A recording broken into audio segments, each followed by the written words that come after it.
Mamamangi Matamamada Kurnamada Tolen Koba Nupa Malerami Tolen gi Luina Bigi Mamina Aying behind a korami Aying be Makumata Suradana Angang Unabi Amai Bina Angang Unanaba Haiduna Torami Adobo Aying be Angang Unabada Taivampal Tadokirami Amai Bido Mai Tong Maxina Mapana Togle Tolen Kaningna Imamabe Kamain Dorage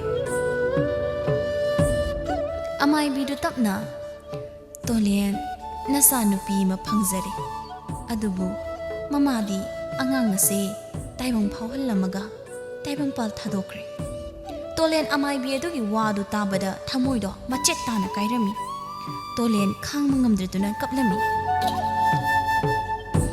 Aying Bilay Tabada Kullekai Dogi Ahan Singadu Silaklami Ahan Namana Tolen Sumaina Sumlay Wadi Yaro Imogi Aroiba Matong Mangam Pangtok Nabatosi Equishu Imona Equimiambo Tadok Duna Jatkibase Yam Nungaiti Haiduna Amu Halarido Adunane Magi Matong Mangam say Pangtok Birasi Mayam Jangduna Tolen Buthimduna Aying Bigi Tawayao Drabahak Jangdo Aroiba Matong Mangam Pangtok Lami Tolen namasa nupi dugi maming nungsina Liza haina korami Tolen magi loine bi leitabadagi angauba amagumna leirami Khul lekai miyamdo Tolen gi oiri bi phibam maduda nungainaramde mawamana aidi Tolen gi matausi yengba ngamdri Tolen ga aying bi gasi yamna nungsina zabanine Iswar masune phamande asuk nungsinaba matai manawani sibune hekta kaina hali mawamana mo Aduni, aying bidusune mabuk mapaw yamna phaban lambi da thingnabada nomata aina hana kaugi phangbanati mana dum kauraktoini aphaba midine laina pami haibase chumdi chumbajani migi phattanaba tawba phattaba misingse hana lawsin khradine pharadamri toisi ho phattaba midine laina phaw pamdi adunani phattaba midi sijibase asi haiduna moksingdo wari sanarami Ginumini Tolen gi mane tathoto maya nupa Tolen gi manak talaklami tathot Tolen du yengduna Tolen ngasidi ini nangonda wa khara haige kayuanu ini hekta haibiu tathot sor sang no honthaduna atei natida nangne isulai zebu mama yaudana yokpa haibasi kaisungamoi aduna nang nupi mathirsi Ine, wapam dugi werdi makau mohana taraklan. Ine, ay nupi mohana thiyaroy. Ay na nupi thiraga icha popa masana te haiduna thina tawbodo ay yengba ngamoy. Kari tawbagi thina tawdoino ine na khangba nupi masa male masak matawga phasakraba jan mabuk mapawsune phakraba ine na laizagini wa hawdokpada nungaitana soliban. Tolen isu khanduna ne nang luhongnasi. Mama amagi awatpa nangna kaidawnunda mengkhatpa ngamloi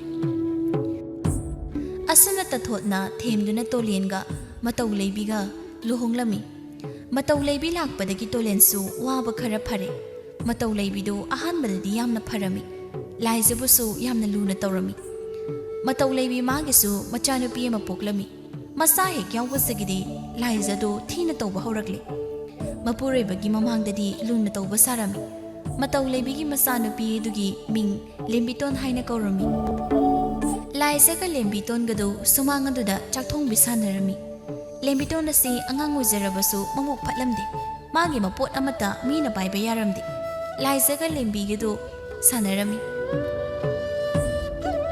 Lembiton na Je injang tin balai Inaw nang lak laboire kari injang no Manambu onthongna nusikreda inaw nangi enjang sidi nga thongbani che adamna sanari ngaida Tolen sulaklami masani na sanari badu yengduna ipagi laija ipagi lembiton babagi nakta lawhe babana ne nakhoi nigi ngamu ahaw leri mapana ngamuk leri haina haibaduda leizaga lembiton gado mapagi nakta sinsilakli laizana baba kare ngamukti Lembitona Baba, ay di nga mo ani piyo Tolen Purit Kaundagi, Masani Gilerak Pangamokto, Loktokuna, Machanida, Amamampi. Liza Madi Harauna, Namu Adubulo Duna Jaremy. Lembiton Paiduna. Idea Nipio, Ani Pedredi, Adi Jaro Haisini, again Nipio Haisini. Tole Lembiton Donushine Yinduna. Ipagi Lembiton, Babunane, Nasina Banigi, Amamam Lerapan, Ningaito, Satosi, Urinamune, Lacy. Lembiton Sauna. Idea ni Peter di Jaro. Asi Haiduna Paiduna Lerami, Tanzada, Mataulebi Sumapan Tugli. Mataulebi no petto duna. Moimapa, Hanbirak Lumnidana. Hale Mama, Saksaragane, Amusatun, Nambu, Chakalurabo. Lord Moyapa. Mataulebi Masanupi, Limbitona Paiduna Labadu Ubada, Asuna Herkli. Imagi Limbiton, Carino, Nanga Paidi Baduna. Nangsi, Paison talk na Paikre. Magi ngamok, Anishude, Yunane, Paidiban, Aisunine, Masiga, Moinigi, Amamoina Leraglava. Ngamok Anisudabagi Ore, Horeni Maga Chatuna Lerusi.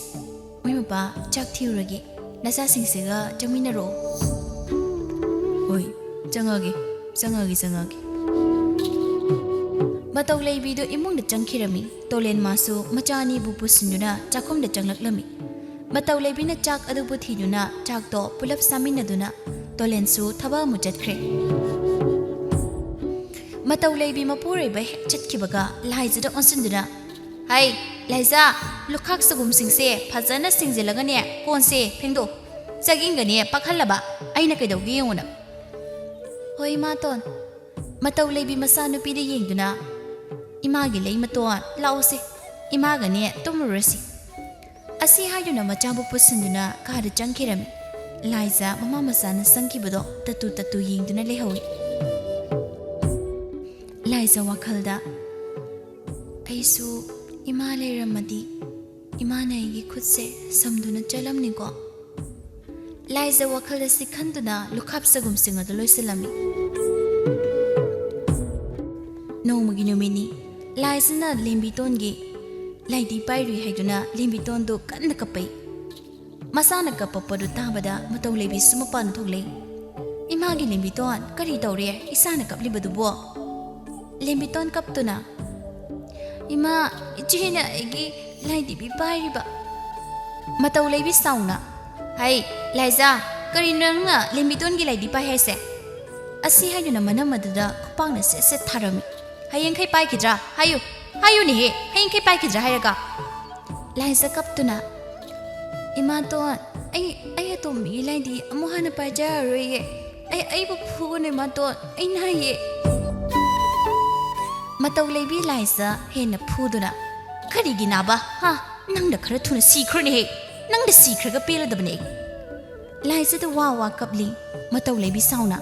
Hay, taning de, kapkunu ne. Kap ke Haragade, Nama Sibadugi Manak Satuna Kapluso, Salo Liza do Mamaton, Kapkanu Haina, Haibaduda, Kapadu Toklami. Mataulebi Masanopi, Limbiton the Yingduna. Imagi Limbiton, Lau, Imagane, Imung the Sangas. Hayang Makadine, Masiki Minai no Bisiga, Sanamina Bayadiko. Asi Haiduna Mataulebina, Masanopi Limbiton Bu, Imung the Pusinuna Jankirami. Asum na matam hawkibana, Liza Madi, Limbiton so, Mapum Maray Paraklami. Liza di masak matoyam na Pazarami, Adubu, Limbiton Madi, Masakyam na Tirami. Limbiton Mabusuyam na Patlamde. Limbiton Mana, Masibu, Nusibangam Lamde. Adubu, Liza Manadi, Limbiton Mabu, Pupinaba, Manaw Magni Haina Kanjarami. Ayukni, Liza to Manta Hawatuna, Lamtu Sit Singduna, Lamderami. Adobo Limbitonga, Mataulebiga di Hogatlamde, Imongi Tabak Pumbaso, Liza Mana Torami, Liza Mana Yumasida, Lady Baste, Minaya Magomna Lady Bunny, Tolendi Lang Paida Lake Kirami. Liza Lam to take Baduloya Duna, Irumai Tazana Batorami, Tanza to the Mataulebisu, Hakamu Awa Chanduna Hogulak Mapana Togle. Ningtina White, they do not lady Badu Ubada, Mataulebidu, sounding Lami. Mataulebi, Liza Bu, Lak na Karami. Liza Sutara Duna, Mamaton Gimanak the Laglami. Imaton, Nasabu ko Bibu, Kay Tapiga Damno. Hai, lam taibu sumaina pumlang lang na ba kay kanana tainage? Namma do nangan ta na sikrabanina, karim ta takpi tambiram jabanina, khangdre ne. Lamse, amuka na tayo. Oy maton. Mataw laybido laizida mamito payap yengamduna imung da changkirami. Laizasu nura lauraduna taiba loiraba waido amuka hana tairami. Lembiton sumikap thorakle. Lembiton phamungdagi mamabu kauraklami. Ima, imau, tabro mi ima. Mataw laybisu taraduna khumnei. Tare, ima laglagi. Mataw laybi masagi manakta laklami. Isabu tumba pela bro. Hoy, pele. Ado ima, aikhoy sangomdi. Aikhoy minay nubiduda sangom da purona amta haiko. Ho, ima haike. Mataw laybido masagi kanagi tholakuna chakhumna changlei. Hai, sangom lon ba loirabra? Loidre ima ton. Kari, hausi phawu sangom lon je heba. Nang ngasai makai kari tawraga lege. Minay nubi nangbo aigi isa nubi se tumhe hagulapga sangom tha i heba khangli banatro. Ima, nasa sangom lo laglage. Kuire, nghaktang ni. Asi hairina sangom ado maithakta thangali. Sangom do lon ba loiraga yam thuna hairaga puro. Puraktraba nanam do tatpa makai phudaga dabani. Asi hairamduna mataw laybi sakhum adudagi thokirami. Laiza mamittagi mapi dana. Ima, nang karigi na chaibu thadoktu na chalibano. Ima nang lecheram ledi nasasu mamagi miyusi phanglamgani ko. Thangnaba kadagi mataw laybina asuna laurai. Hai, minay nubi, hausi phawu sangom lon ba loidribrona? Laiza mapiru taithoktuna. Loire mato purage. Laiza sangom adobu haiduna puraklami. Sangom adobu mamatonga manaw nupigada piramduna chatke haiduna tawrami. Mataw laybina. Hai, ngaiko. Kay haigi maton. Aikhoy gi kari hinjang thongdori. Imaton hangam oina thongchilagi. Lembitona. Ima, aidi hangam thongba chaningde. Nga thongba chaninge. Nga thongoi ma. Tari dana. Nanaw nupina nga thongba chaninge na haina hairibase. Chal. Patane long khonduna nga pharacho. Oi maton. Nasa bajaroge. Laiza do manaw nupi ka dagi tholaklami. Laiza long ado bo paiduna pata long khon balaklami. Patsu yoraduna kumduna long ado bo kholi. Mau kharasu pata long khon balaklami. Laiza na long khonduna lerambadu ubada. Mau amana. Laiza nangbu long kholamni bro tawridu bo. Kusugado loina musin batari ni. Nangbo long khonde sarukpudi kaithel oina leiraga saba yadro. Inomcha imana patagi phaba nga chaninge habduda phaba lakpani. Ado Laiza mina hainabada nakhoi imatondo yamna phatte haina haini ne. Adubu chumbro. Phai inomcha machaibu yamna luna tawbi.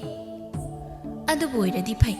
Inomsa ne mina kari kari no hainabada ne nangi khanbada yamna nungairudrabani. Adamna wari saduna long adubu kholi. Thaubaga poraiga do pata laklami. Thauba Laizabu ubada thauba mamito kopkani haiba kauba makai. Laiza da yengjuna lerami. Poirai su thauba na yengnuna. Ito, kanadano nangna tukmana yengnido ba? Thauba na. Ito, ada long khon ba yauriba. Masak fajabi laisabesibu kanano. Asiro ito. Ekhoi lekai ichalni. Marai bagyam thiraba ichalni. Mama tombi na yokpani. Mama tombi duna yamna tina tawiban. Itaw gisi kaino makhan ba malida. Itaw mabu ahanbu bamikopta nuksiba phawkhre. Aina ngasa aina khanglabani ni. Itaw gi meeting do kainom tawe haba. Ado itaw magi mingbu kari kauge. Laiza kawani. Laiza haiba. Hoi, Laiza haiba. Yare, khara yengladi. Chalaslo. Asi haiduna poiraina thauba chingduna puraga chatki. Laiza sunga khara phaduna mayumda halaklami. Mataw laybi Laiza halakpa ubada sauna. Hai, minay nubi. nga phababu atu kuibrane he numise kara yore heba nang nasana khangdabro imaton ngasidi nga so yamna phade adu khara thingdokri maton khumbadi haikhrapo ni hai chal sak to yamna thuna thunglu chu isa sak lam labani hoi thongnuragi maton laiju de imung de sangki matau lebi changkhraba laiju bu yengduna masaksi suknung he nusidi he kari laina bu sarakpanu khangdine asuk nusida ba sibo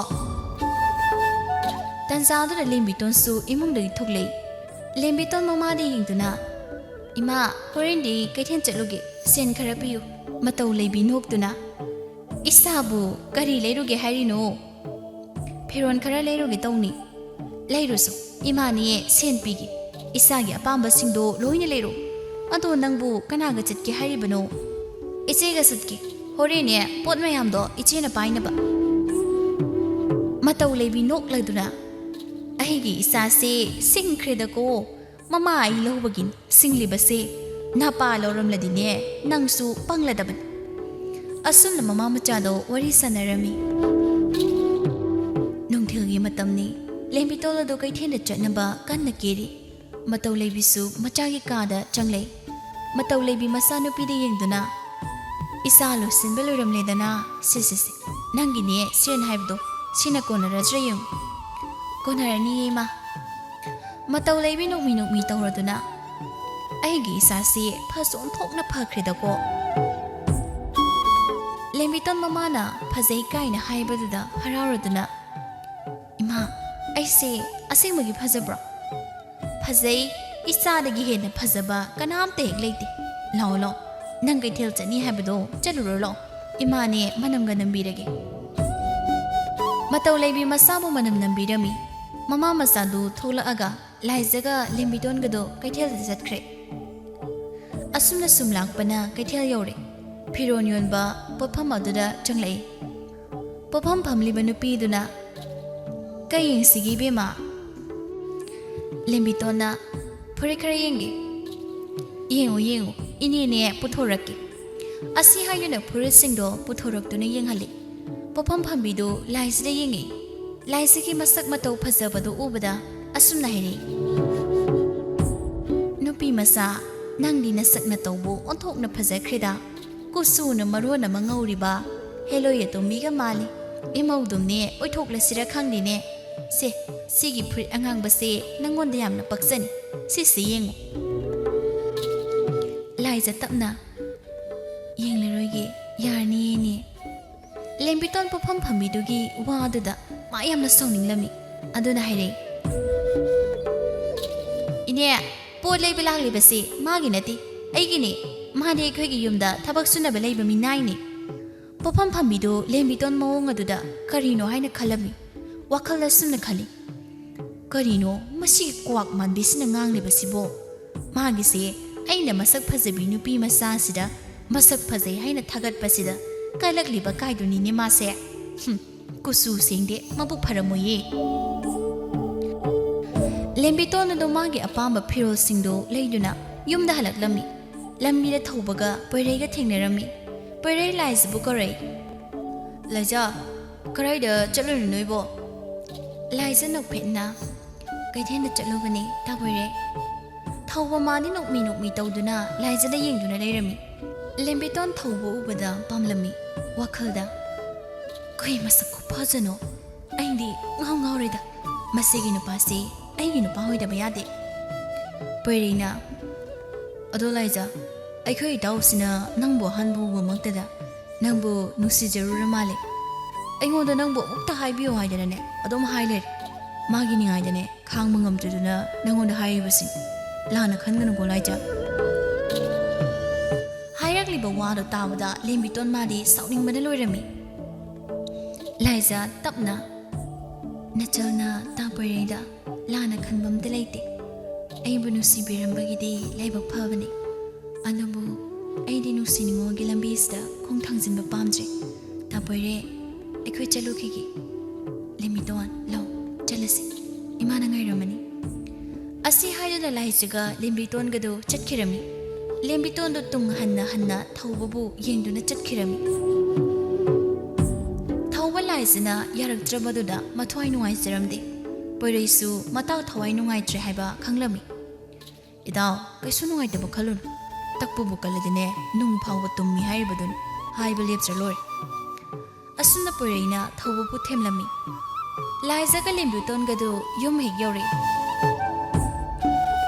मतौ लेबी मासु मचानुपी हलक्पा ngaiduna leirami masanupi halakpa ubada isa halakledana isa si nusa marakta salubagi waramani tawrisi laizada mamit to perap yengduna hey nang kaidori gi sida imungda sangduna ne thabak loisiluba yadabro hek haina ji makhaine khangdaba sibu karino oi maton ai loisiluragi laizada imungda sangkhirami lembiton masi sangkhibaga mamada sumna hai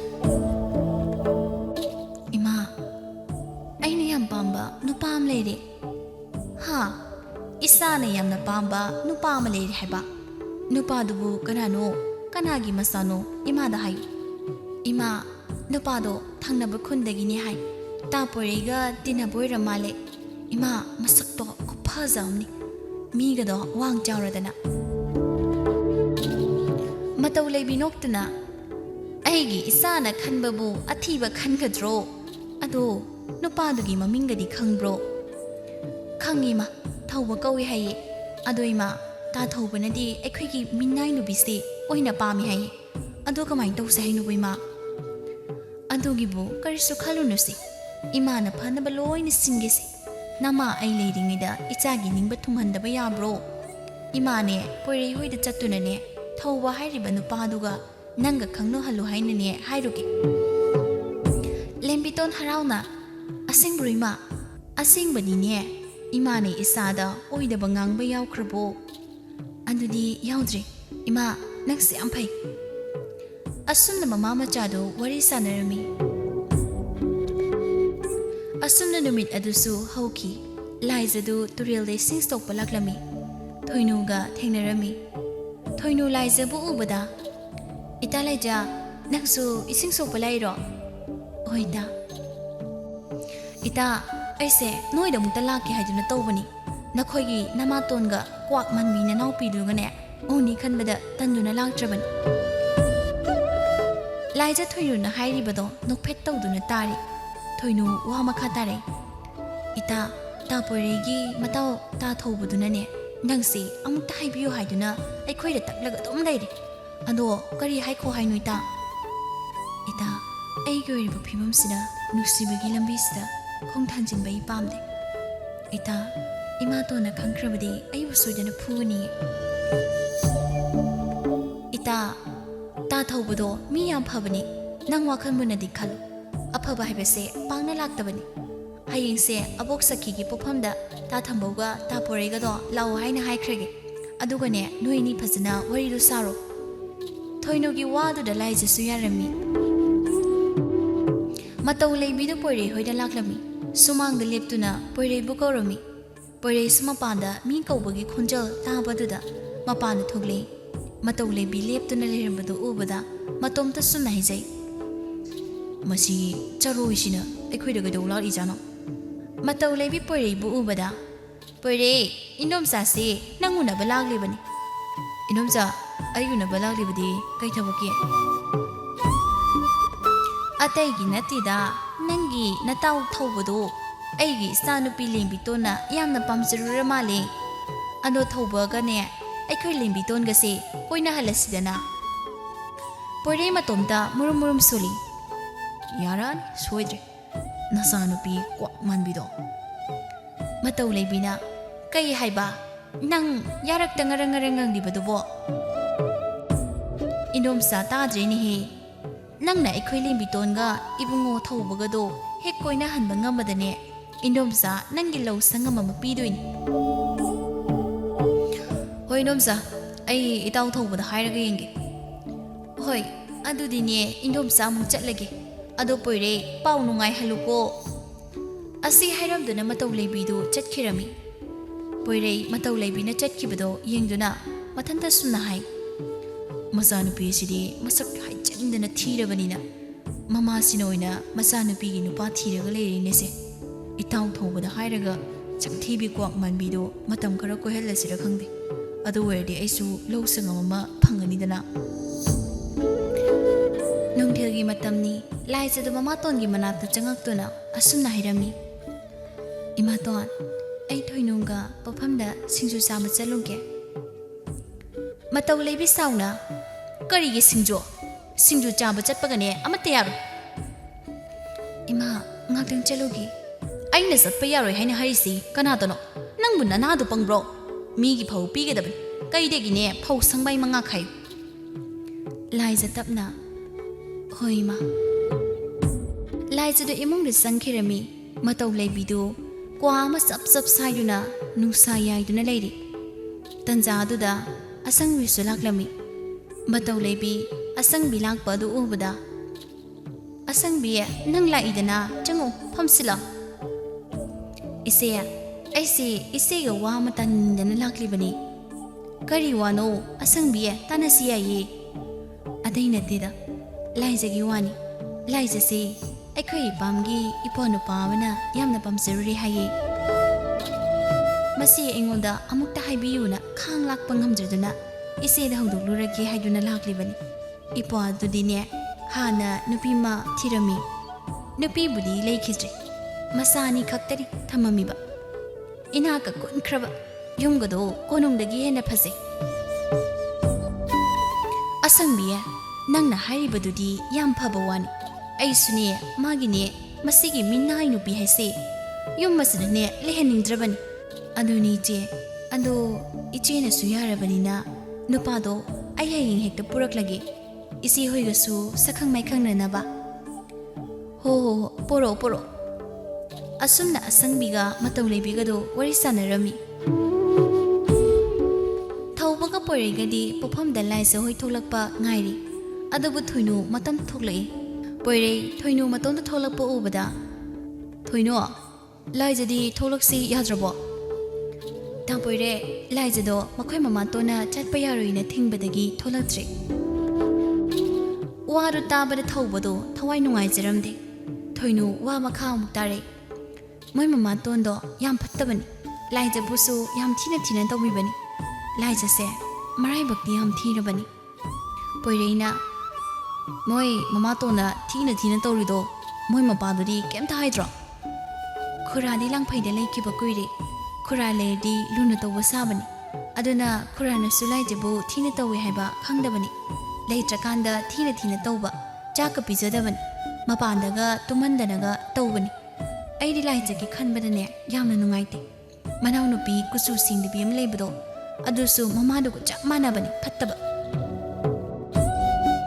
ꯊꯧꯕ ꯃꯥꯗꯤ ꯂꯥꯏꯖꯒꯤ ꯋꯥꯔꯤ ꯇꯥꯔꯒ ꯂꯥꯏꯖꯕꯨ ꯍꯦꯟꯅ ꯅꯨꯡꯁꯤꯔꯛꯄꯒꯨꯝ ꯇꯧꯔꯤ ꯄꯣꯏꯔꯩꯅ ꯉꯁꯥꯏꯗꯣ ꯂꯥꯏꯖ ꯍꯣꯏꯒꯤ ꯃꯃꯥꯇꯣꯟꯗꯣ ꯑꯩꯈꯣꯏꯗ ꯂꯥꯛꯂꯝꯃꯤ ꯇꯥꯄꯣꯏꯔꯩ ꯍꯣꯏꯗꯗꯤ ꯀꯩꯒꯤ ꯂꯥꯛꯑꯝꯃꯤꯕ ꯍꯣ ꯀꯨꯆꯨ ꯁꯦꯡꯗꯕꯤ ꯑꯃ ꯂꯩꯕꯗꯣ ꯑꯗꯨꯗꯣ ꯏꯇꯥꯎ ꯊꯧꯕꯒ ꯀꯣꯏꯅꯍꯜꯂꯣ ꯂꯧ ꯁꯪꯒꯝ ꯑꯃ ꯄꯤꯒꯦ ꯁꯤꯅꯤꯗꯅ ꯏꯇꯥꯎ ꯅꯪ ꯃꯗꯨꯒꯤ ꯀꯨꯆꯨ ꯁꯦꯡꯗꯕꯤꯗꯣ ꯀꯣꯏꯔꯒꯦ ꯅꯪꯅ ꯃꯗꯨ ꯀꯣꯏꯔꯗꯤꯅꯦ ꯑꯩ ꯂꯧ ꯁꯪꯒꯝ ꯑꯃ ꯐꯪꯗꯣꯏꯅꯤ ꯊꯧꯕꯗꯣ ꯈꯪꯂꯥꯎ ꯂꯥꯎꯈꯠꯂꯛꯏ ꯆꯠꯊꯣꯛꯑꯣ ꯑꯁ꯭ꯋꯥꯏꯗ ꯊꯣꯏꯅꯨꯅ ꯃꯆꯥꯅꯨꯄꯤꯗꯣ ꯃꯁꯛ ꯊꯤ ꯃꯌꯨꯝ ꯄꯥꯟꯕ ꯈꯪꯂꯔꯣꯏꯅ ꯄꯥꯈꯠꯇꯅ ꯃꯃꯥ ꯑꯃꯅ ꯃꯆꯥꯅꯨꯄꯤꯒꯤ ꯅꯨꯄꯥ ꯊꯤꯕ ꯆꯠꯇꯅ ꯂꯩꯔꯕꯅꯤꯅꯦ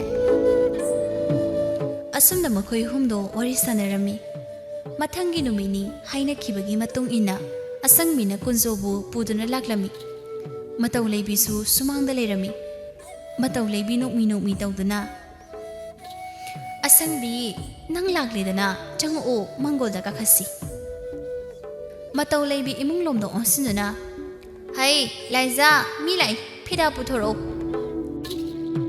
ꯂꯥꯏꯖꯁꯨ ꯃꯃꯥꯇꯣꯟꯅ ꯐꯤꯗꯥ ꯄꯨꯊꯣꯔꯛꯑꯣ ꯍꯥꯏꯅ ꯍꯥꯏꯔꯛꯄꯗꯨꯗ ꯐꯤꯗꯥ ꯄꯨꯗꯨꯅ ꯃꯄꯥꯟꯗ ꯊꯣꯛꯂꯛꯏ ꯀꯨꯟꯖꯣ ꯊꯣꯛꯂꯛꯂꯤꯕ ꯂꯥꯏꯖ ꯆꯥꯗꯧꯕ ꯃꯈꯩ ꯌꯦꯡꯂꯤ ꯂꯥꯏꯖ ꯃꯄꯥꯒꯨꯝꯂꯕ ꯀꯨꯟꯖꯣꯒꯤ ꯃꯤꯠꯌꯦꯡ ꯑꯗꯨꯗ ꯍꯩꯅꯗꯕ ꯐꯥꯎꯔꯝꯃꯤ ꯂꯥꯏꯖ ꯐꯤꯗꯥ ꯑꯗꯨ ꯊꯝꯃꯝꯗꯨꯅ ꯏꯃꯨꯡꯗ ꯆꯪꯈꯤꯅꯕ ꯇꯧꯏ ꯃꯇꯧ ꯂꯩꯕꯤꯅ ꯍꯥꯏꯔꯛꯏ ꯍꯥꯏ ꯃꯤ ꯂꯥꯛꯂꯤꯕꯁꯤꯕꯨ ꯆꯥꯅ ꯊꯛꯅꯕꯅꯦ ꯑꯝꯇ ꯁꯦꯝꯃꯛꯎ ꯍꯣꯏ ꯏꯃꯥꯇꯣꯟ ꯑꯁꯤ ꯍꯥꯏꯔꯝꯗꯨꯅ ꯂꯥꯏꯖꯗꯨ ꯆꯪꯈ꯭ꯔꯦ ꯑꯁꯪꯕꯤ ꯅꯣꯛꯂꯗꯨꯅ ꯏꯆꯦ ꯑꯩꯅ ꯅꯄ꯭ꯋꯥ ꯍꯥꯏꯕꯗꯣ ꯃꯥꯅꯤ ꯃꯥꯒꯤ ꯃꯤꯡ ꯀꯨꯟꯖꯣ ꯀꯧꯕꯅꯤ ꯁꯦꯟꯒꯁꯦ ꯄꯥꯏꯈ꯭ꯔꯕ ꯑꯩꯈꯣꯏꯒꯤ ꯈꯨꯟ ꯑꯗꯨꯗꯅꯦ ꯁꯦꯟ ꯄꯥꯏꯕ ꯀꯨꯟꯖꯣ ꯍꯥꯏꯅ ꯍꯥꯏꯅꯔꯤꯕꯅꯤ ꯃꯇꯧ ꯂꯩꯕꯤ ꯃꯥꯁꯨ ꯎꯔꯦ ꯀꯨꯟꯖꯣ ꯃꯥꯒꯤ ꯃꯉꯛꯁꯝꯗ ꯁꯤꯔꯤꯕ ꯆꯥꯎꯔꯕ ꯂꯩ ꯈꯨꯠꯁꯥ ꯑꯗꯨꯗ ꯁꯤꯔꯤꯕ ꯁꯅꯥꯒꯤ ꯈꯨꯗꯣꯞ ꯑꯗꯨ ꯎꯕꯗ ꯃꯇꯧ ꯂꯩꯕꯤꯗꯣ ꯀꯂꯛꯄ ꯐꯥꯎꯔꯝꯃꯤ ꯃꯇꯧ ꯂꯩꯕꯤ ꯅꯣꯛꯇꯨꯅ ꯀꯨꯟꯖꯣꯒꯨꯝꯕ ꯑꯃ ꯏꯍꯥ ꯑꯣꯏꯕ ꯐꯪꯕꯗꯤꯅꯦ ꯑꯩꯈꯣꯏꯒꯤ ꯂꯥꯏꯕꯛ ꯐꯕꯅꯤ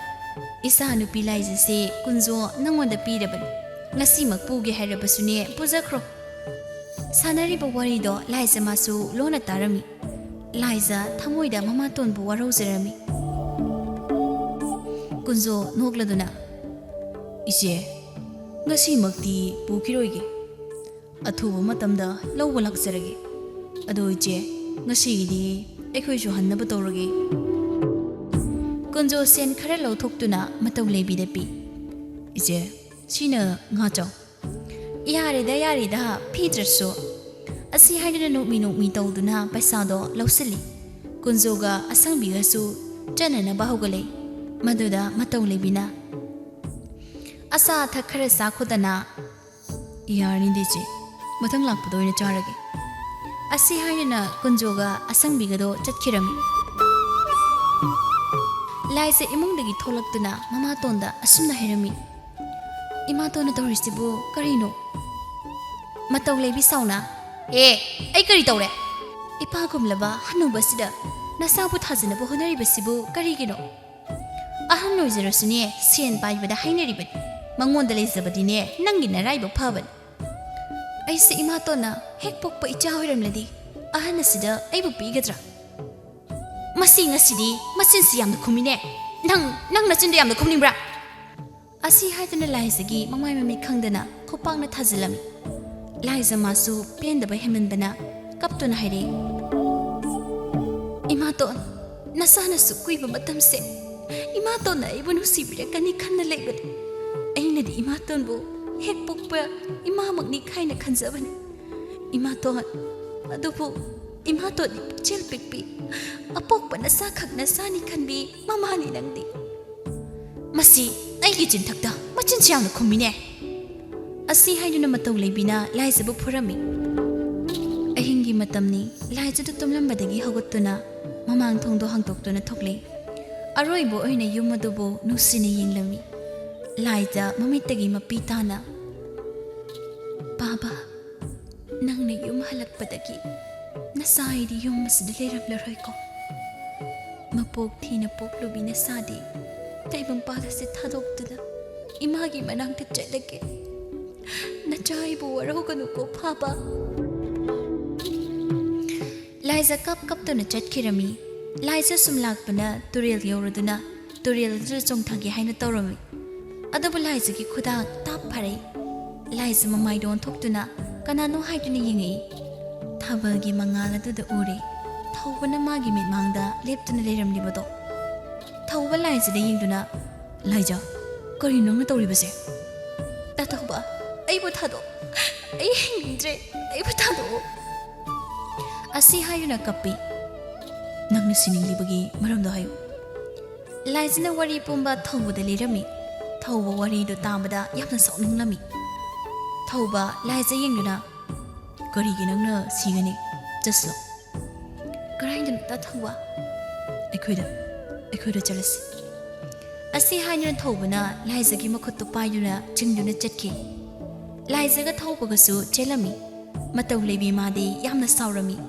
ꯃꯇꯧ ꯂꯩꯕꯤꯅ ꯂꯥꯏꯖꯕꯨ ꯅꯨꯄꯥ ꯃꯌꯨꯝꯗ ꯏꯟꯊꯣꯛꯂꯝꯃꯤ ꯂꯦꯝꯕꯤꯇꯣꯟ ꯀꯞꯇꯨꯅ ꯏꯃꯥ ꯏꯆꯦꯅ ꯆꯦꯜꯂꯤꯕ ꯅꯨꯄꯥꯗꯣ ꯑꯩꯅ ꯄꯥꯝꯕ ꯅꯨꯄꯥꯗꯨꯅꯤ ꯏꯃꯥ ꯀꯃꯥꯏꯅ ꯇꯧꯗꯣꯏꯅꯣ ꯃꯁꯛ ꯌꯥꯝ ꯐꯖꯕꯅꯦ ꯍꯥꯏꯕ